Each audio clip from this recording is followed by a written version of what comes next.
The Cavalcade of America, sponsored by DuPont, maker of better things for better living through chemistry, presents Everett Sloan in The Enemy is Listening by Mignon G. Eberhardt.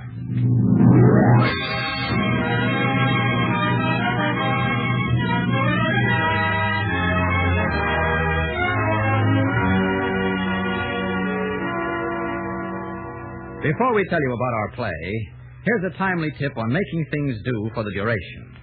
Peter Hunt, Provincetown artist, started it with the idea of helping people make over ugly, outdated furniture into attractive, practical pieces by the use of paint, a brush, and a saw. At the close of our program, we will tell you more about it and how you can get a booklet that will enable you to transform some of your cast-off furniture. And now, DuPont presents Everett Sloan as narrator in The Enemy is Listening, a tensely dramatic spy story by the celebrated mystery writer Mignon G. Eberhardt on The Cavalcade of America.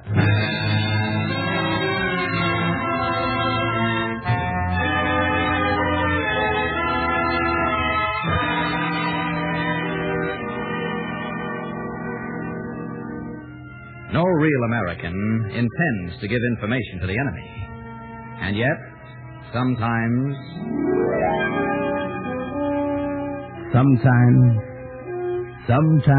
someone forgets.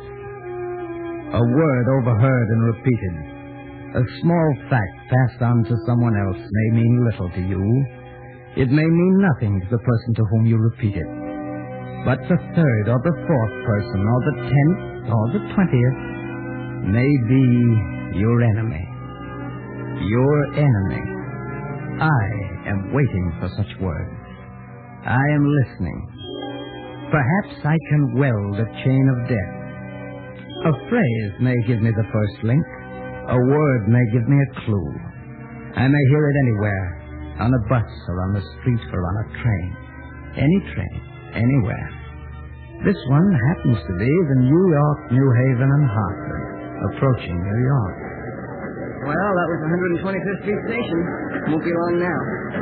You know what I'm going to do with my leave, Bill? I'm going to... I know, Pinky, I know. First you're going home to see your father and mother and Janie, and then you're going to get a girl and go to the roof, and then I'll have to pull you out to keep you from being AWOL. Right. Jive and Harry James is what I need. I'll get in the groove and stay there when my leave is up. Not very long either. 12 hours. First, I'm going to phone home and tell Mom I'm here. Then well, you've been saying that you were going to surprise him. I didn't know we'd get here in time for lunch. Hey, we're almost in. We better get our stuff together. Yeah. Here's your barracks bag. Oh, no, it's mine. Here's your gas mask. You know, the minute I saw the equipment they were giving us, I knew where we were headed for. You don't know anything about it. Well, if we handed out gas masks, I figured we were going to embark. Pinky. Huh? Well, you know what you've been told. Walls have ears. Well, I didn't say anything. There's nobody but you to hear it anyway. Did I tell you what I'm going to do with my leave? You don't have to tell me. You'll go see your uncle for 10 minutes, and then you'll turn up at our place to see Jamie. Gosh, Bill, we're almost in. In about a minute now, I'll talk to Mom and Janie. Hey, if you're going to talk to Janie, I'll go with you to the phone. Grand Central Station. Grand Central.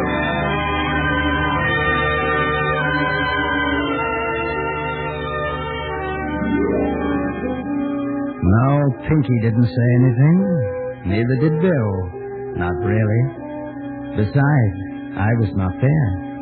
But other people were. There was a woman sitting behind them. You didn't see her. She's a nice woman, patriotic and sincere. She wouldn't give me information. Or would she? Oh, there you are, Margaret. Did you get a seat? Oh, yes, I did, in the next car. Oh, the trains are certainly crowded now. I sat behind a couple of boys, soldiers. There they go up the ramp ahead. See? The one with the red hair is called Pinky. What nice-looking boys. Pardon me. Oh, certainly. They're being sent overseas. Tonight's in their talk are very soon. Maybe we'd better not talk about it. There's nothing to talk about. Come on, dear. If we hurry, we can lunch before the matinee.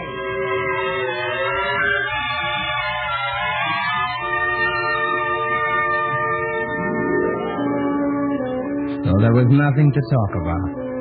Yet a man hurrying along beside these two women did hear something. He's hurrying to use the telephone booth, too. But the two soldiers reach the empty booth first. It's a busy day. Two other men want to use the telephone and fall into line behind him. One of these men, a man in a brown suit, is impatient. Are you waiting for that phone? What do you think? Well, I'm in a hurry. So am I. There are a couple of soldiers in there. Nice they let the kids talk as long as they want to. They're going overseas tonight. Overseas? Oh, of course. Let them talk as long as they want to. By all means. Overseas, huh? Yeah, at least that's what some woman who sat next to him on the train said. Heard her talking about it as I came up the ramp. Women, always talking. Yeah. So, these boys are going overseas tonight, huh? Well, let them finish their talk. I'll try a phone on the next level. Come on, Mark. Did you hear that, Mark? Yes. You know your instructions. Watch those two soldiers. If they separate, follow one of them. Oh, you mean... Certainly. We've been hoping for something like this. Nothing is too small to pass by, Mark. Nothing too little. Keep after them. And keep in touch with me. You know where. Yeah, but we don't know their names. We don't know anything about them. Find out. This may be unexpected luck. Remember, what we want to know is where, when, how many. Where is the port of embarkation? When does the transport leave? How many men? And anything else you can pick up. Yes, Mr. Smith. It's a good name. You ought to have changed your name, too.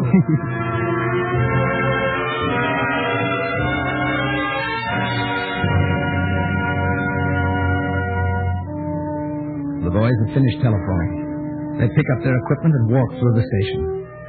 Only two boys in a city where there are so many boys. Only two soldiers in a great railway terminus through which hundreds of sailors and soldiers just like them pass during the day. Why should anyone follow these soldiers? But I follow them. There's something I want to know. I wonder how I'm going to find out the thing that I want to know. How can I find out where they're going? Well, here's where I go for the subway. See you later, Prince. So long, Bill. I'll take a taxi. Taxi. Oh, sorry. I didn't you call the cab first. Oh, no, that's all right, soldier. You take it. Well, thanks. Where to? 218 East Woolsey Avenue. It's right off Lexington. Taxi. Taxi. Yes, sir. Where to? 218 East. No. Take me to the corner of Lexington and...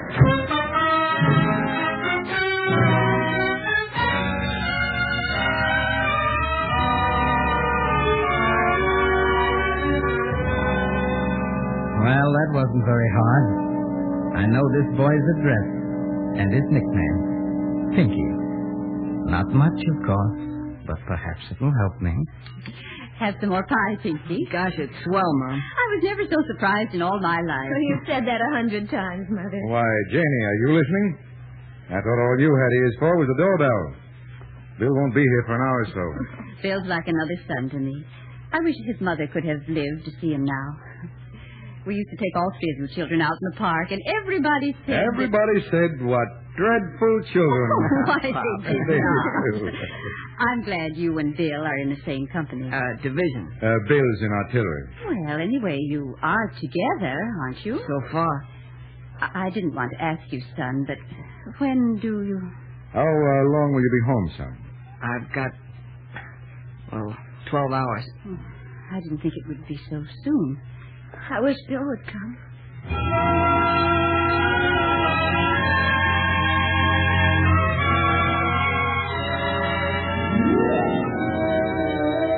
Now, what can I do here? This is an American home. I can't pass these walls. There's no chance for me to get information here. Or is there? Hello? Can I speak to Pinky, please? Pinky? Oh, he's not here now. Is this Pinky's mother? Why, yes. Who is this, please? Well, I don't know whether he mentioned me. I'm George Smith. Well, now, I don't believe... He leaves tonight, doesn't he? About midnight. Well, I'm afraid that won't... I was going to see him just to say goodbye. I suppose I could go to the pier. Well, I don't know. I don't know... Or maybe I could meet him at the train if you'll just tell me where he leaves from. Why, really, I don't know. Perhaps you'd better call later. Hello? Hello? Hello? It's funny. Must have been cut off. Who was it? Somebody asking for Pinky. Did you say who he was? He said his name was George Smith. I didn't like his voice, but he called him Pinky. Pinky? Oh, it's just some boy he knows. We'll tell him when he gets back. They ought to be coming pretty soon. Mm-hmm.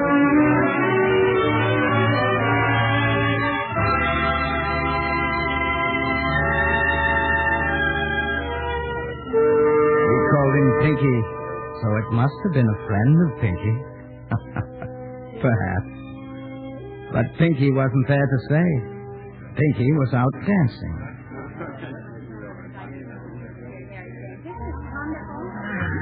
Boy, is this solid.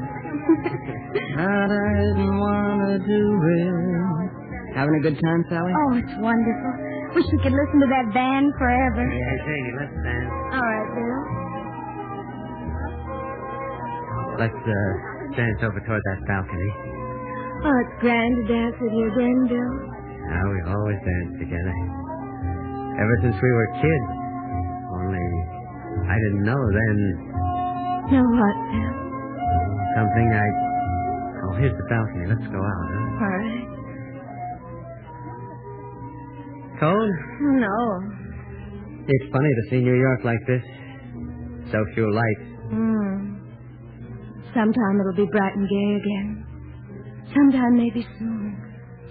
Sometime I'll be back home, and then I never managed to say it before, but you know, don't you, Janie? Yes, Bill. Oh, Janie. Gee, I love you so. I've always loved you, I guess. Oh, Janie. I'm going to kid you so hard. Yes, Bill. And I'm going to come back to you. You've got to come back to me, Bill. I couldn't bear it. You've got to come back to me.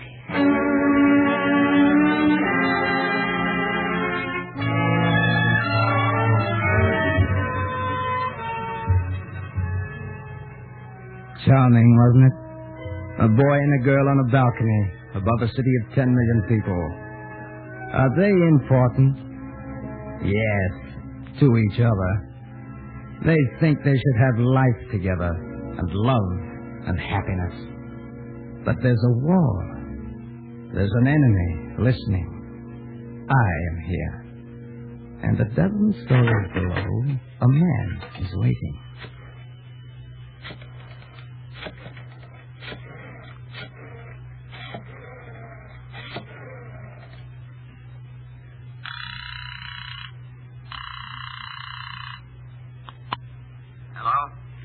Smith? I was waiting. You got anything?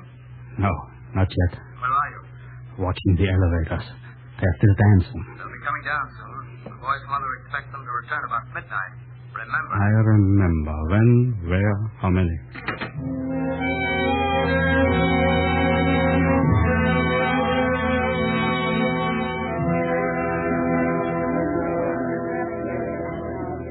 Here they are. My goodness, where have you two been all this time? We were about to send out the bloodhound. See, I didn't realize it was so late. We better get going. Where's the waiter? Oh, I got the check. Pop gave me some money. Oh, good. Here's your cake, Janie. Thanks, Bill. Ready, everybody? Better get going.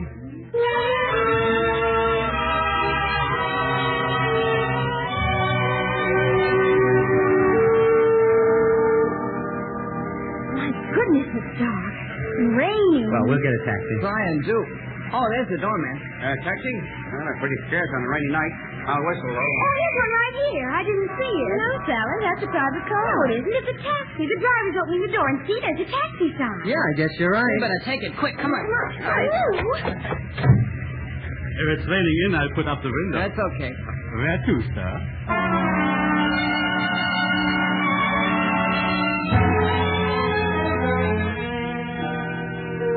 This is the Cavalcade of America, sponsored by DuPont. Our play is an original spy story, The Enemy is Listening, by Mignon G. Eberhardt.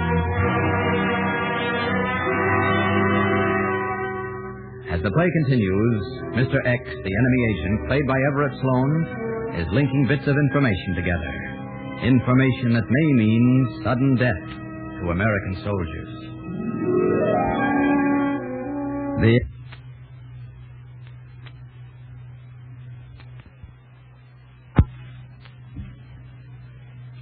Enemy is listening, eavesdropping on a nation. That's why I'm here, to listen, to peace one. Enemy is listening, eavesdropping on a nation. That's why I'm here, to listen, to piece one small fact with another, and then another, until I know the thing I want to know. Let me see. I know 2 boys, soldiers, are going overseas. I know they'll leave us up at midnight, but that's not enough. It's almost midnight now. The 2 soldiers and 2 girls are in a taxicab, but my agent is the driver. My goodness, I had a nice time. I wish you boys didn't have to leave so soon. But I do think it's terribly exciting going off to war like that in a big convoy. What do you mean, a big convoy? Well, that's what Pinky said. And he said he thinks that we... no, Sally, I was only guessing. Forget it, will you? Well, I won't tell anybody. Oh, here's your street, Sally. What's the number? I told him. Hey, driver, it's that apartment in the middle of the block. There's a green awning. Well, it's so dark, I guess you can't see it. It's on the right. Yes, sir. Is this it, miss? It's a green awning. This is it. Stop here. Gosh, it's later than I thought. I'll just take Sally to the door, Bill. Wait for me, huh? Then we'll get going. Yeah, okay, but hurry up. Don't linger too long in that doorway.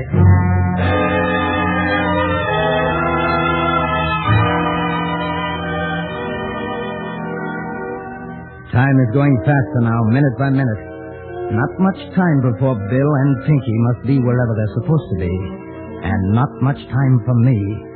What can I do now? I must find out. Oh, wait. The taxi has stopped. Golly, it is late. Hey, look, driver, you want to make a buck? Drop your flag and wait for us. We got to get back to Penn Station. How long do you want me to wait? 5 minutes. All right.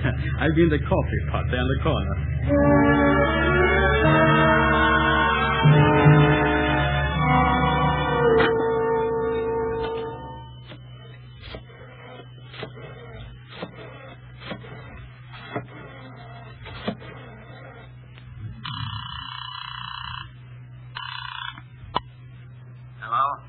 Smith? Yes? Can you get down to the Penn Station and watch for them? I'm taking them there in the taxi. Where are you now? I'm near the boys' home in the lunchroom. Good. Unload them at the main line end of the station. I'll be there ahead of you. Okay.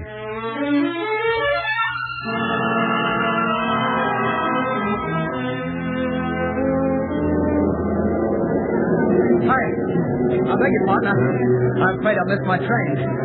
That was the express to Washington, wasn't it? No, not that one, buddy. That was a troop train. Oh, but it was on the Washington track. That doesn't mean it went to Washington, friend. Yeah, but the gateman That told train me. went to Garin Bay. I heard somebody say so. Oh. But then where do I get the Washington train? I'm sorry, but I got to catch my own train. Ask that fellow over there. He'll put you right. Oh, thank you, sir. Thank you very much.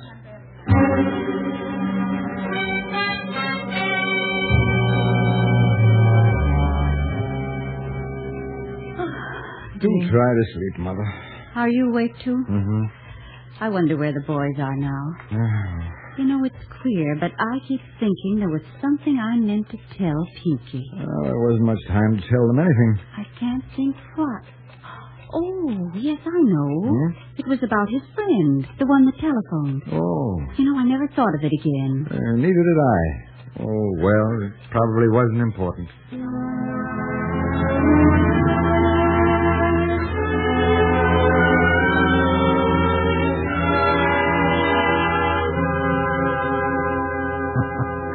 Wasn't that important, Mr. March? You could have broken my chains so easily if you'd stopped to think. But you didn't. Thank you, Mr. March. Thanks to you and the others who didn't stop to think, I know where the boys are. Golly, the ship looks high when you're standing on the pier looking up. Yeah. Hope we get the same ship. So do I. Hey, soldiers, falling. Oh, well, here we go. Maybe we'll get on the same transport. Oh, sure. But, just in case. I guess we've never been separated before. No, I guess not. So long, Pinky. See you over there.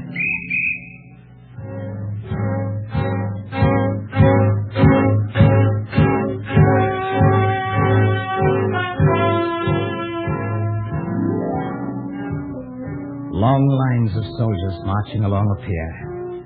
So long, Pinky. The long bill. Oh, I couldn't see you. They wouldn't have let me. I couldn't get within miles of you. But I know you were there. A lot of careless people were in between. See how it all adds up? Remember how it started? A boy on a train. All he said was, I'll stay there till my leave is up. That's not very long either, 12 hours. Well, gosh, if we handed out gas masks, I figure we're to embark at... And a woman who sat behind them. All she said was, I sat behind 2 soldiers. They're being sent overseas tonight by their talk. Then there was a man waiting at a telephone booth. He didn't say much, just, there are a couple of soldiers in there, and I say let the kids talk as long as they want to. They're going overseas tonight. Oh, yes, one link at a time. His friends call him Pinky. 218 Woolsey Avenue. He leaves about midnight. It's a big convoy. There's a troop train. It goes to Garren's Bay. Think of you 2 men getting on a ship tonight. On a ship tonight. On a ship tonight. Only one more link now. Only one more link. Mother, you're going to wear out that V letter from Pinky if you read it many more times. Oh, it's so good to know that he's safe and well. Sure is. He says he hopes to see Bill in a few days, so I expect they've got together by now. Seems to have been a quiet trip. Well, except for the storm. Yeah. I wonder what this line was that the sensor blacked out. Please, ma'am. Yes, Annie, what is it? Mr. Stevenson's here. Stevenson? Bill's uncle. Why, he must have heard from Bill. Ask him to come right in, Annie. Yes, ma'am. Stevenson? I've not seen him for months. Hello. How are you, Stevenson? How do you do, Mr. Stevenson? How do you do? How are you, Mrs. March? Nothing wrong, I hope. Something is wrong. You've heard something. I just heard, you see... Well, it seems there was a storm and the convoy got separated, and before they could get together again, one of the transports was hit by a torpedo. It wasn't sunk, only just slightly damaged, and they got the submarine that fired the torpedo, too. They got another submarine later. The torpedo, there was some lives lost. Bill. I wanted to come here. We've got to tell Jane. Now, come in. Annie said Bill's uncle was here. I was just writing to Bill, and... What is it? What's happened? Janie. Janie, dear. You must be my brave little girl.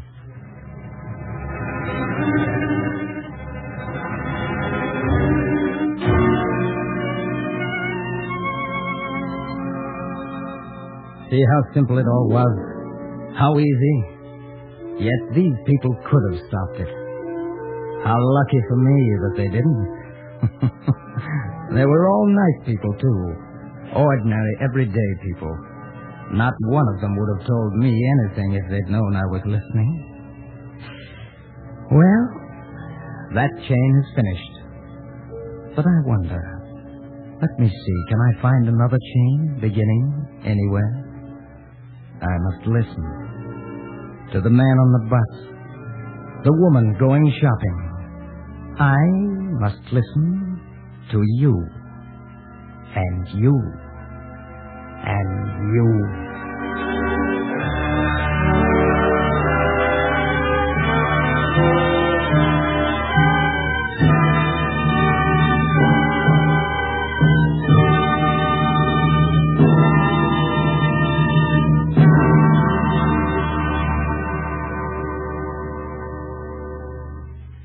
Thank you, Everett Sloan.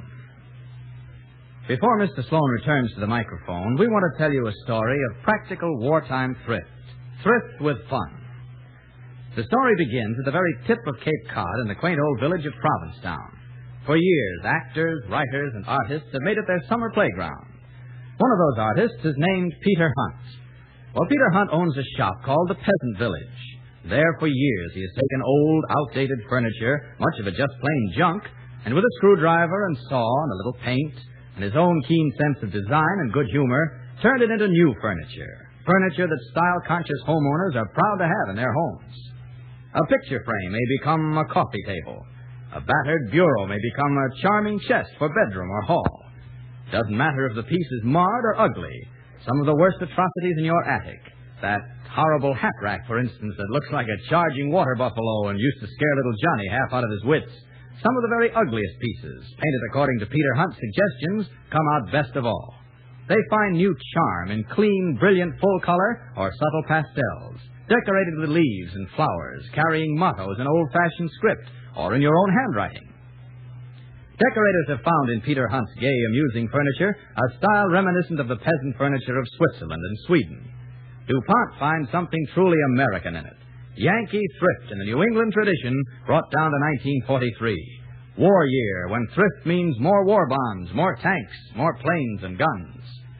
So a new 30-page DuPont booklet in color, largely by Peter Hunt, tells you how to transform outdated cast-off furniture into sparkling, charming, colorful pieces that are in tune with modern times. How to bring the attic down into your living room and have fun doing it. When you read this booklet, you'll understand why people are calling this new hobby Transformania. You'll get a real thrill out of creating new things from old. Duco enamel is so easy to use that it's actually fun to paint. You may secure a copy of How to Transform Outdated Furniture from your local Duco dealer. Or a copy will be sent for 10 cents in stamps. Address Radio Section, DuPont Company, Wilmington, Delaware. This is practical wartime thrift. Thrift with fun. Suggested by DuPont. DuPont, maker of better things for better living through chemistry. Now, here is Everett Sloan, star of tonight's Cavalcade, with an urgent request from our government.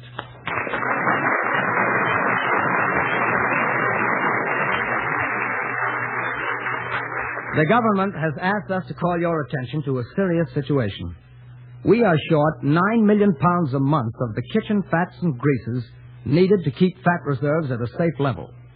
These reserves must be brought to the safety level at once. And there's only one person who can do the job, the American housewife. Remember, 1 pound of waste cooking fat makes enough glycerin to fire 4 37-millimeter anti-aircraft shells or to make 3 cellophane gas mask bags. Please start saving waste fat now.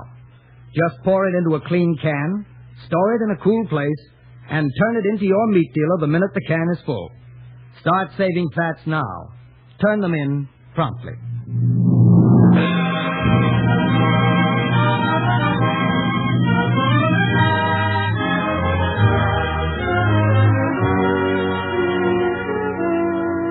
Next week, the Cavalcade of America will present Madeline Carroll in Make Way for the Lady, a play based on the life of Mary Putnam Jacoby. Mary Putnam was born into a democracy and an age which denied women any hope of a career, any participation in the affairs of an exclusively masculine world. She did not live to see women active in the professions, speaking in the halls of Congress, taking a vital part in the world of business and science, but she did much to bring this about.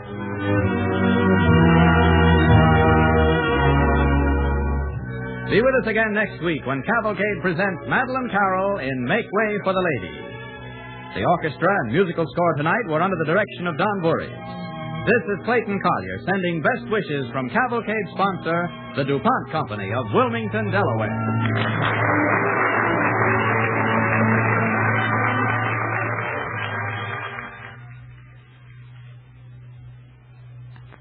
Oh, Molly, am I frantic. George's mother's arriving tomorrow, and I did want to repaper the guest room before she came. That terrible dingy wallpaper. That's easy. Paint over it with Speed Easy. Oh, of course. That's the new DuPont paint you thin with water and put right over wallpaper. Was there time? Loads. 1 coat of Speed Easy covers and dries in an hour. And Speed Easy colors are lovely. This program came to you from New York. This is the National Broadcasting Company.